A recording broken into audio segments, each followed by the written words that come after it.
یوں تو ورشا کا ملنا بھی کسی دھماکے سے کم نہ تھا، لیکن اس وقت حقیقتاً ایک دھماکہ ہوا تھا اور لوگوں میں بھگدڑ مچ گئی تھی۔ یہ دونوں دروازے کے نزدیک ہی تھے، اسی لیے ورشا اس کا ہاتھ پکڑ کر اسے باہر نکال لائی تھی۔ اس نے کہا تھا، ساحل جلدی سے یہاں سے نکلو۔ وہ بڑی تیزی سے اس کے ساتھ باہر نکل آیا تھا۔ دوسرے دن گولی چلنے کی وجہ معلوم ہوئی۔ اصل میں طاہرہ زیدی کا ایک نوجوان سے جھگڑا ہو گیا تھا۔ بات اتنی آگے بڑھی کہ اس نوجوان نے غصے میں آ کر ریوالور نکال لی اور گولی چلا دی۔ وہ نوجوان ایک بڑے سیاستدان، ایک بڑے زمیندار کا بگڑا ہوا بیٹا تھا۔ اسے طاہرہ زیدی کی ایک تصویر پسند آ گئی۔ اس نے طاہرہ زیدی سے اس تصویر کو خریدنے کی خواہش ظاہر کی۔ اتفاق سے کچھ دیر پہلے ہی وہ تصویر بک چکی تھی۔ طاہرہ زیدی نے اس نوجوان سے معذرت کرتے ہوئے کہا، سوری سر، وہ تصویر تو فروخت ہو چکی۔ کتنے میں بکی ہے؟ اس نوجوان نے بے نیازی سے پوچھا۔ جی 60,000 میں۔ طاہرہ زیدی نے سادگی سے کہا، میں اس تصویر کے 70,000 دینے کو تیار ہوں، اور وہ بھی کیش، ہاتھ کے ہاتھ۔ اس نوجوان کی لہجے میں بڑا تکبر تھا۔ آپ مجھے جانتی ہوں گی، بات یہ ہے کہ مجھے جب کوئی چیز پسند آ جاتی ہے تو میں اسے چھوڑتا نہیں۔ آپ کسی منڈی میں نہیں، آرٹ گیلری میں کھڑے ہیں، ذرا خود کو سنبھال کر بات کیجیے۔ طاہرہ زیدی نے بہت ملامت سے کہا، رہ گئی بات یہ کہ آپ کون ہیں، مجھے کوئی فرق نہیں پڑتا۔ میں آپ کو بالکل نہیں جانتی۔ تصویر کے بارے میں آپ کو بتا چکی ہوں کہ وہ میں فروخت کر چکی ہوں۔ اب آپ مجھے اس کے 1,00,000 روپے بھی دیں گے تو بھی میں یہ تصویر آپ کے حوالے نہیں کروں گی۔ پھر محترمہ، آپ میری بات پوری توجہ سے سن لیں۔ اگر یہ تصویر مجھے نہ ملی تو پھر کسی کو بھی نہیں ملے گی۔ یہ کہہ کر وہ تصویر کی طرف بڑھا۔ طاہرہ زیدی یا وہاں موجود کسی کی سمجھ میں یہ بات نہ آئی کہ وہ کیا کرنے چاہ رہا ہے۔ کوئی اس انتہا احمقانہ قدم کے بارے میں سوچ بھی نہیں سکتا تھا۔ اس نے تصویر کے سامنے جا کر آنن فانن کندھے پر لٹکا ہوا ریوالور اتارا اور اس کے خول سے ریوالور نکال کر تصویر کے چہرے کا نشانہ لیا۔ ریوالور تانتے دیکھ کر لوگ فوراً ادھر ادھر ہٹ گئے۔ اس نے گولی چلانے میں دیر نہ کی۔ تصویر کی پیشانی میں سوراخ ہو گیا۔ طاہرہ زیدی اپنی تخلیق کے ساتھ ایسا صفاقانہ سلوک دیکھ کر اپنی ہوش گنوا بیٹھی۔ وہ نوجوان اپنے حواریوں کے ساتھ پورے اطمینان کے ساتھ آرٹ گیلری سے باہر نکلا اور اپنی پجیروں میں بیٹھ کر اپنی راہ ہو لیا۔ اس کی راہ روکنے والا کوئی نہ تھا، اس کا کوئی کچھ نہ بگاڑ سکا۔ خیر، گولی کی آواز سن کر جب ورشا اسے باہر نکال لائی تو اس نے پوچھا، رنجن تمہاری گاڑی کہاں کھڑی ہے؟ وہ سامنے۔ ساحل عمر نے اس کے چہرے کی طرف دیکھتے ہوئے کہا۔ ورشا کے چہرے پر بلا کی معصومیت تھی۔ اس کا جسم قیامت خیز تھا اور اس کا لباس جان خیز۔ وہ کالی ساڑی میں چھپائی نہیں چھپ رہی تھی۔ اندر پتہ نہیں کیا ہوا ہے، میں آج کی شام برباد کرنا نہیں چاہتی، آؤ ساحل پر چلیں۔ اس کا نرم و ملائم ہاتھ ابھی ساحل عمر کے ہاتھ میں تھا۔ اس نے اس ہاتھ کو مضبوطی سے تھام لیا اور تیزی سے اپنی گاڑی کی طرف بڑھا۔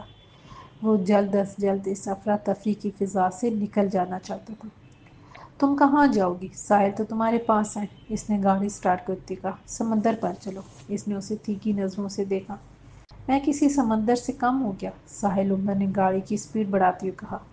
چند دنوں میں پتہ چل جائے گا کہ کتنے گہرے ہو، وہ ہنس کر بولی۔ اس کی ہنسی میں بڑی کشش تھی۔ جب وہ ہنسی تو اس کے گالوں میں ننھے گڑھے پڑ گئے۔ وہ ان گڑھوں پر مر مٹا۔ اتنا آسان نہیں ہے مجھے پا لینا، ساحل عمر نے بڑے یقین سے کہا۔ کلپٹن چلو۔ ورشا نے اس کے جملے کا کوئی اثر نہ لیا۔ ٹھیک ہے، ساحل عمر نے کہا۔ ورشا، ایک بات کہوں؟ اس نے پیار بھری ہوں کی۔ تمہارا نام ورشا مناف کی بجائے ورشا ڈمپل ہونا چاہیے تھا۔ اس کی یہ بات سن کر وہ زور سے ہنس دی۔ اس کے رخساروں کے گڑھے اور نمایاں ہو گئے۔ پھر ایک دم ہی اس نے ایک عجیب سوال کر دیا، رانجھن میں تمہیں کیسی لگی؟ بالکل ہیر جیسی، کھیر جیسی، شیر جیسی، ساحل عمر نے ہنس کر کہا۔ وہ مذاق کے موڈ میں تھا۔ میں ورشا ہوں یا عید ہوں؟ تم کسی جھیل پر برستی چاندنی ہو، ساحل عمر نے سنجیدگی سے کہا۔ شاعر ہو؟ تھا نہیں، ہو گیا ہوں، ابھی ابھی کسی کو دیکھ کر۔ رانجھن، جھوٹ مت بولو۔ رانجھا بھی کہتی ہو اور جھوٹا بھی کہتی ہو۔ ورشا مسکرا کر رہ گئی، کچھ بولی نہیں۔ کلپٹن کے ساحل پر پہنچ کر انہوں نے ایک سنسان سی جگہ تلاش کی اور دونوں دیوار پر بیٹھ گئے۔ پاؤں انہوں نے پتھروں پر رکھ لیے۔ سورج ڈوبنے کی تیاری کر رہا تھا۔ سمندر کی لہریں کافی آگے تک آ کر پلٹ رہی تھیں۔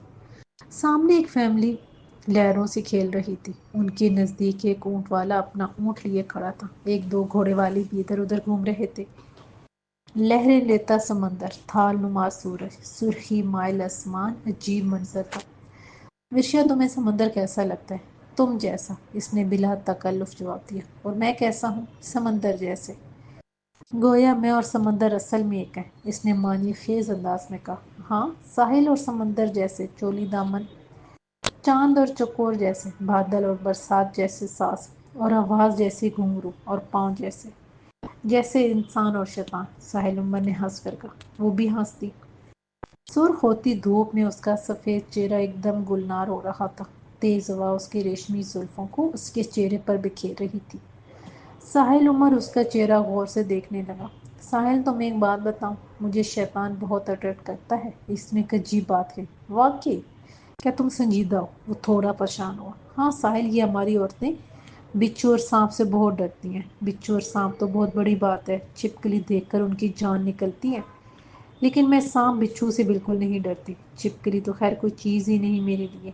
یہ بات کہتے ہوئے یہ اچانک اس کے چہرے پر تبدیلی آ گئی، کوئی ایسی تبدیلی کہ ساحل عمر کو اس کے چہرے سے نظریں ہٹانا پڑی۔ خوف کی ایک لہر اسے اپنے جسم میں سرایت کرتی ہوئی محسوس ہوئی۔ تب وہ ایک دم کھلکھلا کر ہنس دی۔ ڈر گئے؟ ساحل عمر ایک لمحے کو واقعی ڈر گیا تھا، لیکن یہ بات ایسی تھی جو ظاہر نہیں کی جا سکتی۔ وہ مسکرا کر بولا، ہاں بھائی، ایسی لڑکی سے جو سانپ بچھو سے نہ ڈرتی ہو اور جسے شیطان پسند ہو، ایسی لڑکی سے ڈرنا ہی چاہیے۔ اس نے بات کو مذاق میں اڑانا چاہا۔ وہ ذرا سورج کو دیکھو، ورشا نے بات کا رخ موڑا۔ ساحل عمر نے سامنے نظر کی۔ سورج بالکل لال ہو کر سمندر میں اترنے کو تھا۔ سورج اپنے جلتے بدن کے ساتھ وقت کے سمندر میں غروب ہو رہا ہے۔ وہ بولی، بہت خوب، تمہیں تو شاعرہ ہونا چاہیے۔ وہ خوش دلی سے بولی۔ میں ہوں نا شاعرہ، اس نے تصدیق کی۔ واقعی؟ مشاعروں میں جاتی ہو؟ اس نے پوچھا۔ میں مشاعرے نہیں پڑھتی، البتہ میری شاعری چھپتی ہے۔ جب تم میرے گھر آؤ گی تو تمہیں اپنی شاعری دکھاؤں گی۔ وہ مسکرا کر بولی۔ تمہاری پیٹھ پر ایک نشان ہے، وہ کیسا ہے؟ اس نے اب وہ سوال کیا جو بہت دیر سے پوچھنا چاہ رہا تھا۔ میری پیٹھ پر بچھو کا نشان ہے، اور یہ پیدائشی ہے، اس نے آپ سے لہجے میں کہا۔ تم تصویروں کی نمائش میں اتنی دیر بعد کیوں آئی؟ اس نے ایک اور سوال کیا جو اسے پریشان کر رہا تھا۔ میں دیکھنا چاہتی کہ تم مجھے خود سے پہچانتے ہو یا نہیں، ورشا مناف نے کہا۔ لیکن تم مجھے کہیں نظر نہیں آئے، البتہ تمہارا ذکر ضرور سنا۔ میرا ذکر؟ ورشا نے حیران ہو کر کہا۔ میرا ذکر کرنے والا وہاں کون آ گیا؟ دو لڑکے تھے، ایک نے تمہاری آمد کا ذکر کیا، دوسرے نے اپنی آرزو بیان کی۔ آرزو؟ وہ کیا؟ ورشا نے دلچسپی سے پوچھا۔ شاید وہ مجسمہ ساز تھا، تمہارا مجسمہ بنانے کا خواہش مند تھا۔ ساحل عمر نے بتایا۔ کون تھا وہ بدماش؟ ورشا نے تیکھے لہجے میں کہا۔ جو بھی تھا، ویسے خواہش اس کی سچی تھی۔ تم ہو ہی ایسی جو دیکھے تمہیں پانے کی خواہش کرے، چاہے مجسمے کی صورت میں، پینٹنگ کی صورت میں، یا شعر کی صورت میں۔ لیکن میں مجسمہ بننا چاہتی ہوں، نہ پینٹنگ بننا چاہتی ہوں، اور نہ شعر بننا چاہتی ہوں۔ پھر کیا بننا چاہتی ہوں؟ سوال ہوا۔ تمہاری؟ مختصر اور محبت بھرا جواب ملا۔ اتنی جلدی فیصلہ نہ کرو، آج ہماری پہلی ملاقات ہے، ساحل عمر نے کہا۔ تمہاری ہوگی، میں تو تمہیں کافی عرصے سے جانتی ہوں، تمہاری پرانی عاشق ہوں۔ تم نے مجھے کہاں دیکھا؟ میں نے تمہیں پہلی بار تمہاری نمائش میں دیکھا، تمہیں یاد ہوگا، تم نے اپنی ایک تصویر کی نمائش کی تھی۔ وہ ایک انوکھی نمائش تھی۔ آرٹسٹ نمائش کے لیے بہت ساری تصویریں اکٹھا کرتے ہیں۔ کچھ نمائشیں ایسی ہوتی ہیں جن میں کئی آرٹسٹ مل کر اپنے کام کی نمائش کرتے ہیں، لیکن تم نے بڑی انوکھی نمائش کی، محض ایک تصویر، مگر وہ تصویر 100 تصویروں پر بھاری تھی۔ پورا شہر اس تصویر کو دیکھنے کے لیے امڑ آیا تھا۔ یاد ہے وہ تصویر؟ ورشا مناف نے اسے معنی خیز انداز میں دیکھا۔ ہاں، بہت اچھی طرح یاد ہے، ایک بہت بڑے ریچھ کے ہاتھوں پر لیٹی لڑکی، ساحل عمر نے بتایا، اور وہ بھی مسکراتی ہوئی۔ ورشا مناف یہ کہہ کر ہنسی، پھر چند لمحے توقف کر کے بولی، میں تو اس تصویر کو دیکھ کر دیوانی ہو گئی تھی، اور پھر جب میں نے اس تصویر کے خالق کو دیکھا تو عقل کے ساتھ دل بھی گنوا بیٹھی۔ اسی دن فیصلہ کر لیا کہ تم سے چھین لوں گی۔ یہ کہہ کر ورشا نے اسے ترچھی نظروں سے دیکھا۔ اوہ، یہ عزائم ہیں تمہارے؟ ساحل عمر تشویش بھرے لہجے میں بولا۔ میرے عزائم کو چھوڑو، اپنے دل کی کہو، تم مجھے اچھی لگی ہو، اس نے پوری سچائی سے کہا۔ ایسا کیا ہے مجھ میں؟ اس نے اسے گہری نظروں سے دیکھتے ہوئے پوچھا۔ شاید وہ اپنی تعریف سننا چاہتی تھی۔ تم عام نہیں، خاص ہو، کامیاب ہو، ذہین ہو، اچھی باتیں کرتی ہو، پرکشش لہجے کی مالک ہو۔ تمہاری مسکراہٹ، تمہاری ہنسی کا کوئی جواب نہیں۔ شاداب ہو، سمندر کی اونچی لہر ہو، سورج کی پہلی کرن ہو، کوئی حسین رقص ہو، پتھروں کا گیت ہو۔ وہ ایک لمحے کو رکا۔ ورشا بڑی محویت سے اس کی بات سن رہی تھی، اس پر سرشاری چھائی تھی۔ توقف کر کے وہ پھر بولا، کچھ اور کہوں؟ ہاں کہتے رہو، تم کہتے رہو، میں سنتی رہوں، اور وقت پتھر بن جائے۔ ورشا نے جذباتی لہجے میں کہا، وقت تو ویسے بھی پتھر ہونے لگا ہے، کچھ ہی دیر میں تاریکی پھیل جائے گی، کچھ دکھائی نہ دے گا۔ جب کچھ دکھائی نہ دے تو وقت گزرنے کا احساس بھی نہ رہے گا، یوں لگے گا جیسے ہر چیز ساکت ہو گئی ہو۔ آؤ چلو پھر یہاں سے چلتے ہیں، کہیں بیٹھ کر آئس کریم کھاتے ہیں، پھر تم مجھے چھوڑ دینا۔ اٹھتی ہوئی بولی، تم کہاں جاؤ گی؟ اس نے پوچھا۔ وہیں جہاں ہم ملے تھے، اس نے بتایا، آرٹ گیلری۔ لیکن کیوں؟ وہاں میری گاڑی کھڑی ہے، ورشا مناف نے بتایا۔ تم کون ہو؟ میں ورشا مناف ہوں۔ نہیں، تم کوئی پرتجسس کہانی ہو، لفظ لفظ حیرت، ہر لمحہ نیا انکشاف۔ کاش تم افسانہ نگار ہوتے تو میں تم سے فرمائش کرتی، مجھے لکھو، میں تمہیں پینٹ کر دوں گا، اور ایسا پینٹ کروں گا کہ دنیا حیران رہ جائے گی۔ اس نے پرشوق لہجے میں کہا۔ سچ؟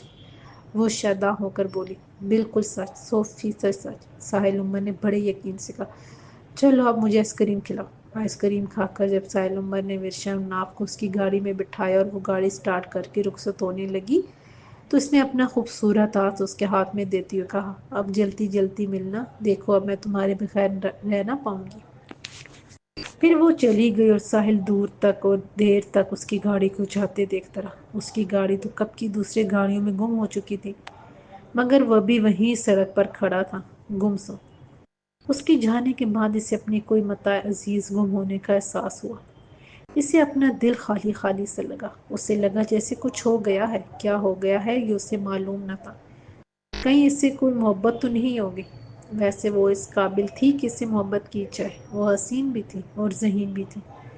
اس سے گفتگو کرنے کا فن آتا تھا، اس کے انداز دلربا تھے، اس کی آنکھیں بولتی تھیں اور لب گنگناتے تھے۔ وہ ایک سحر تھی، جادو تھی، فسوں تھی، اور کیوں نہ ہوتی؟ وہ آخر بیٹی کس کی تھی؟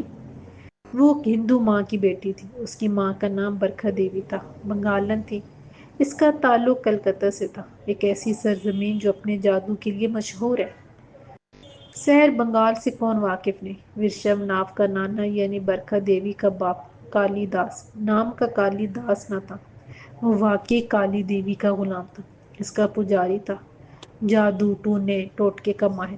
اس کا جادو سر چڑھ کر بولتا تھا، کسی محبوب کے قدموں میں گرانا ہو، کسی شور کو مٹھی میں لانا ہو، میاں بیوی کے درمیان جھگڑا کرانا ہو، کسی سے انتقام لینا ہو، خاندانوں میں نفاق کا بیج بونا ہو، کوئی بھی منفی کام کرانا ہو، کالی داس کی خدمات حاصل کر کے ہر مذموم کام کرایا جا سکتا تھا۔ نہ صرف یہ کہ وہ الٹے سیدھے جاپ کرتا تھا، بلکہ جو لوگ اس کے پاس اپنی تشنہ آرزو لے کر آتے تھے ان سے بھی وہ ایسے عمل کرواتا تھا کہ وہ انسان نہ رہتے تھے، شیطان بن جاتے تھے۔ کالی داس کی ہتھیلی کی پشت پر ایک بچھو گدا ہوا تھا، ایسا ہی بچھو برکھا دیوی کے بازو پر بنا ہوا تھا۔ کالی داس نے اس کی عجیب انداز میں پرورش کی تھی، اس نے اسے انتہائی زہریلا بچھو بنا دیا تھا، جس کے بھی ڈنگ مار دے وہ پانی مانگے بغیر ہی چل بسے۔ اس نے زندگی بھر نمک سے اعتراض کیا تھا، وہ آج بھی نمک نہیں کھاتی تھی۔ ایک خاص عمل کر کے اور نمک سے پرہیز کر کے اس کے جسم میں کچھ اس طرح کے اثرات پیدا ہو گئے تھے کہ اگر کوئی سانپ بچھو اسے کاٹ لے تو برکھا کا کچھ نہ بگڑتا تھا۔ برکھا جب 14-15 سال کی ہوئی تو اس کے محلے میں جہاں وہ رہتی تھی قیامت اٹھ کھڑی ہوئی۔ اس کے حسن میں بارود بھرا تھا، وہ کسی آتش فشاں سے کم نہیں تھی، جو بھی اسے دیکھتا اس کی طلب میں لگ جاتا۔ وہ میٹرک پاس لڑکی تھی، کالی داس نے اسے یوں ہی نہیں پڑھایا لکھایا تھا، ایسے ہی اپنا سارا کالا علم اسے نہیں سکھایا تھا، وہ اس سے بہت بڑے بڑے کام لینا چاہتا تھا۔ تب کالی داس نے کلکتہ چھوڑ دیا، اس نے بمبئی کا رخ کیا۔ وہاں ایک بہتر علاقے میں اس نے چھوٹا سا فلیٹ خریدا، اس سے آراستہ کیا۔ پھر کالی داس ایک انگلش اخبار کے دفتر پہنچا، ساتھ میں اس کی کنیا تھی، کچھ برکھا کا حسن اور کچھ کالی داس کا عمل۔ دونوں نے مل کر ایڈیٹر کو رام کیا۔ دوسرے دن برکھا کی ایک بڑی تصویر اس اخبار کے فرنٹ پیج پر چھپ گئی۔ اس تصویر کے نیچے کیپشن میں لگایا گیا تھا: مستقبل کی ہیروئن اپنے فلم ساز کی تلاش میں۔ وہ ایک زبردست تصویر تھی۔ برکھا حسین تو تھی ہی، اس تصویر میں وہ نیم عریاں بھی تھا۔ اس نیم عریاں حسن نے قیامت ڈال دی تھی۔ اس سے پہلے کہ کوئی پروڈیوسر اس کی طرف متوجہ ہوتا، اس اخبار کا مالک سروپ رائے اس تصویر کو دیکھ کر دیوانہ ہو گیا۔ سروپ رائے نے اخبار کے ایڈیٹر سے کچھ نہ کہا تاکہ اس کا بھرم برقرار رہے۔ اس نے اپنے اخبار کے ایک سب ایڈیٹر کو طلب کر لیا۔ اس سب ایڈیٹر شانتی لال سے، جو اس کے اعتماد کا آدمی تھا، بالا ہی بالا برکھا کے بارے میں معلومات حاصل کر لی، اور وہ اسی شام شانتی لال کو اپنے ساتھ لے کر کالی داس کے فلیٹ پر پہنچ گیا۔ کالی داس کے بھاگو چنکا ٹوٹا۔ اسے توقع نہ تھی کہ تصویر چھپتے ہی کوئی شخص اپنی عقل میز کی دراز میں رکھ کر اس کے گھر پر دوڑا چلائے گا، اور وہ بھی ایک اخبار کا مالک۔ سروپ رائے محض ایک اخبار کا مالک نہ تھا، اس کے کئی اور بزنس تھے۔ اس نے 1-2 فلموں میں بھی سرمایہ کاری کی ہوئی تھی۔ وہ ایک 50 سال کا انتہائی بدصورت شخص تھا۔ اس کی آواز تک بیٹھی ہوئی تھی۔ وہ بولتا تو یوں لگتا جیسے کوئی گدھا رینگ رہا ہو۔ بڑی مشکل سے اس کی بات سمجھ میں آتی، لیکن سروپ رائے کو بات کرنے اور اپنی بات سمجھانے کا بڑا سلیقہ تھا۔ اس شام بھی جب برکھا کالی ساڑی باندھے بغیر آستین کے چھوٹے سے بلاؤز میں اس کے سامنے آئی تو سروپ رائے نے کوئی بات نہ کی۔ اس نے اپنا بیگ کھول کر پہلے سے ٹائپ شدہ کانٹریکٹ نکال کر برکھا کے باپ کے سامنے رکھ دیا۔ پہلی بال پر یہ چھکا لگ گیا تھا۔ یہ ایک شاندار معاہدہ تھا جس کے تحت بنگلہ، گاڑی، ماں ڈرائیور، 10,000 روپے ماہانہ اور ایک فلمی ہیروئن کا چانس دیا جا رہا تھا۔ کالی داس نے اس معاہدے پر آنکھیں بند کر کے دستخط کر دیے، اور تیسرے دن سروپ رائے نے اپنے معاہدے پر عمل کرتے ہوئے ساحل سمندر کے ایک پوش علاقے کے بنگلے میں انہیں منتقل کر دیا۔ سروپ رائے اپنے آپ کو بڑا کایا سمجھتا تھا۔ سمجھتا کیا تھا، وہ تھا بھی بڑا چلتا پرزا۔ وہ ایک کلی کا بیٹا تھا، لیکن آج اس کے پاس اتنا پیسہ تھا کہ اس شہر کے سرکل ریلوے کو خرید سکتا تھا، اور یہ پیسہ اس نے اپنی چل بازیوں سے کمایا تھا۔ جس اخبار کا وہ مالک تھا، اس اخبار کا کام محض بلیک میلنگ تھا۔ لوگوں کے راز جان کر انہیں اپنا مطیع بنانا، یہ تھا اس اخبار کا مشن۔ سروپ رائے ایک عیاش آدمی تھا۔ خوبصورت لڑکیوں کے ساتھ اس طرح کے معاہدے کرنا اس کا معمول تھا۔ معاہدہ 2-3 سال کا کرتا تھا، لیکن 3 ماہ سے زیادہ وہ کسی لڑکی کو اپنے دل کے بنگلے میں نہ رکھتا تھا۔ جس طرح وہ اچانک لڑکیوں پر نوٹوں کی بارش کرتا تھا، بالکل ویسے ہی ایک دن اچانک اس کے سر سے چھت کھینچ لیتا تھا۔ وہ بیچاری فٹ پاتھ پر بیٹھی نظر آتی تھی اور اس کا کچھ نہ بگاڑ سکتی تھی۔ سروپ رائے برکھا کو پا کر بہت خوش تھا۔ پہلی بار اس کے دل میں یہ خیال آیا تھا کہ اس معاہدے کو 3 ماہ کی بجائے 6 ماہ چلنا چاہیے، لیکن کالی داس کچھ اور سوچ رہا تھا۔ وہ اسے 3 ماہ سے زیادہ کی مہلت دینا نہیں چاہتا تھا۔ سروپ رائے اس کا پہلا بڑا شکار تھا۔ اب 2 شکاری آمنے سامنے تھے۔ سروپ رائے روز ہی اس بنگلے پر آتا تھا اور برکھا کو اپنے ساتھ مختلف پارٹیوں میں لے جاتا تھا۔ بڑے سرکاری عہدیداروں، بڑے بزنس مینوں اور بڑے سیاستدانوں سے ملاقات کے دوران وہ برکھا کو اپنے ساتھ رکھتا تھا۔ وہ اسے اپنی پرائیویٹ سیکرٹری ظاہر کرتا تھا۔ ہفتے میں 1 رات وہ بنگلے پر گزارتا تھا، اور یہی رات برکھا کے لیے قیامت کی ہوتی تھی۔ سروپ رائے کے ساتھ تنہائی میں وقت گزارنا بڑے دل گردے کا کام تھا۔ پیسہ بڑی چیز ہے، اور پیسہ بری چیز بھی ہے، جو آدمی سے اس کی مرضی کے خلاف بہت کچھ کرا لیتا ہے۔ وہ بھی مجبور تھی۔ اس کے باپ نے کہا تھا کہ وہ بس 3 ماہ صبر کرے، وہ 3 ماہ میں اس کے نیچے سے زمین کھینچ لے گا۔ اس بنگلے میں آنے کے 15 دن بعد ایک بے چاند رات میں کالی داس نے سروپ رائے کی تصویر پر عمل شروع کیا۔ یہ تصویر برکھا نے بڑا اصرار کر کے سروپ رائے سے منگوائی تھی۔ اس نے کہا تھا کہ جب تم بنگلے پر نہیں ہوتے تو میں اس تصویر سے ہی باتیں کر لیا کروں گی، اور وہ شاطر کھلاڑی اس بات کو سچ سمجھ بیٹھا تھا۔ اس نے دوسرے ہی دن اپنی ایک بڑی تصویر فریم کروا کر اس کے حوالے کر دی تھی۔ اب وہی تصویر فریم سے نکال لی گئی تھی۔ رات کے 2 بجے تھے۔ کالی داس آلتی پالتی مارے اپنے ہاتھ میں اس کی تصویر لیے کسی جاب میں مصروف تھا۔ جاب سے فارغ ہو کر اس نے زمین پر ایک دائرہ کھینچا اور تصویر اس کے درمیان میں رکھ دی۔ برکھا نزدیک ہی بیٹھی تھی۔ باپ کا اشارہ کرنے پر وہ اٹھی اور ایک خالی سرنج میں جو میز پر رکھی تھی کالی داس کے حوالے کر دی۔ کالی داس نے سرنج اپنے ہاتھ میں لے کر برکھا سے اپنا بازو نزدیک لانے کے لیے اشارہ کیا۔ برکھا نے اپنا وہ بازو جس پر بچھو بنا ہوا تھا کالی داس کی طرف بڑھا دیا اور اپنا چہرہ دوسری طرف پھیر لیا۔ کالی داس نے سرنج ٹھیک بچھو کے منہ پر رکھی اور اسے گوشت میں داخل کر دی۔ پھر اس نے آدھی سرنج کے قریب برکھا کا خون نکال لیا۔ پھر اس نے اس خون کو روئی کے ذریعے سروپ رائے کی پوری تصویر پر مل دیا اور برکھا کو کمرے سے باہر جانے کا اشارہ کیا۔ برکھا کے کمرے سے چلے جانے کے بعد آدھے گھنٹے تک وہ تصویر پر کچھ پڑھ پڑھ کر پھونکتا رہا۔ کچھ ہی دیر میں کمرے کے مختلف کونوں سے بچھو نکل کر آنے لگے۔ بچھوؤں کو دیکھ کر کالی داس اس دائرے سے کافی پیچھے ہٹ کر بیٹھ گیا جس میں سروپ رائے کی تصویر رکھی تھی۔ بچھو ایک ایک کر کے اس تصویر پر جمع ہونے لگے۔ جب اتنے بچھو اس تصویر پر جمع ہو گئے کہ وہ ساری بچھوؤں سے ڈھک گئی تو کالی داس کے ہونٹوں پر ایک شیطانی مسکراہٹ پھیلنے لگی۔ وہ بڑی آہستگی سے اٹھ کر کمرے سے باہر آ گیا اور اس نے کمرے کو باہر سے تالا لگا دیا۔ پھر اس نے برکھا کے کمرے میں جھانکا، وہ بھی جاگ رہی تھی۔ اس نے اپنے باپ کو کمرے میں جھانکتے ہوئے دیکھ کر پوچھا، کیا ہوا باپو؟ اوروں نے اس تصویر کو گھیر لیا ہے، صبح تک کچھ نہ بچے گا، کالی داس نے خوشی سے کہا۔ پھر وہ اپنے کمرے میں جا کر سو گیا۔ صبح تڑکے کے ہی اس کی آنکھ کھل گئی۔ ابھی سورج نہیں نکلا تھا۔ سورج نکلنے سے پہلے ہی اس نے بند کمرہ کھولنا تھا۔ وہ جلدی سے اٹھا اور منہ میں کچھ بڑبڑاتا ہوا بند کمرے کی طرف چلا۔ تالا کھول کر وہ تیزی سے تصویر کی طرف بڑھا۔ اب تصویر پر ایک بچھو بھی نہ تھا۔ وہ تصویر کو دیکھ کر بہت خوش ہوا۔ بچھو اپنا کام کر کے جا چکے تھے۔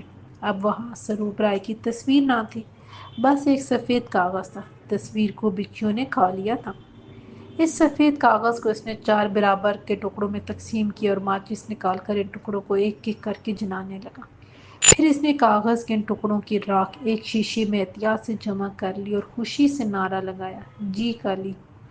پھر یہ راکھ بھری شیشی کالی داس نے برکھا کے حوالے کر دی اور اسے بتا دیا کہ کیا کرنا ہے۔ اسی شام جب سروپ رائے اسے کسی تقریب میں لے جانے کے لیے آیا تو برکھا نے بڑے پریم سے اس کے لیے کافی بنائی۔ کافی میں اپنے باپو کی حسب ہدایت اس کی تصویر کی 2 چاول بھر راکھ ملائی اور اپنے ہاتھوں اسے پلا دی۔ یہ تو خیر راکھ ملی کافی تھی، اگر وہ اسے زہریلی کافی بھی پلا دیتی تو وہ پینے سے انکار نہ کرتا، وہ چیز ہی ایسی تھی۔ 15-20 دن کے اندر وہ راکھ سروپ رائے کے پیٹ میں جا کر خون میں سرایت کر گئی اور وہ جو خود کو بڑا شاطر کھلاڑی سمجھتا تھا، مات کھا گیا، اور مات بھی ایسی کہ اسے اندازہ ہی نہ ہوا کہ اس کے ساتھ ہو کیا گیا ہے۔ 3 ماہ کے اندر برکھا نے اس سے جو چاہ حاصل کر لیا اور وہ کسی معمول کی طرح کاغذات پر دستخط کرتا رہتا، بنگلہ، گاڑی اور ایک لمبی رقم اپنے نام کرا لی۔ پھر وہ قاتل شام آئی۔ ابھی تک تو یوں ہوتا رہا تھا کہ سروپ رائے جب کسی لڑکی سے اکتا جاتا تو اپنے مسلح غنڈے بھیج کر اس لڑکی سے اپنا بنگلہ خالی کرا لیتا۔ وہ لوگ لڑکی اور اس کے لواحقین کو سڑک پر بٹھا کر بنگلے کو تالا لگاتے اور مونچھوں پر تاؤ دیتے ہوئے گاڑی میں بیٹھ کر وہاں سے روانہ ہو جاتے۔ اسی طرح لڑکی کے سر سے اچانک چھت کھینچ لی جاتی۔ ابھی وہ لڑکی اور اس کے گھر والے سمجھ ہی رہے ہوتے کہ ان کے ساتھ ہو کیا رہا ہے۔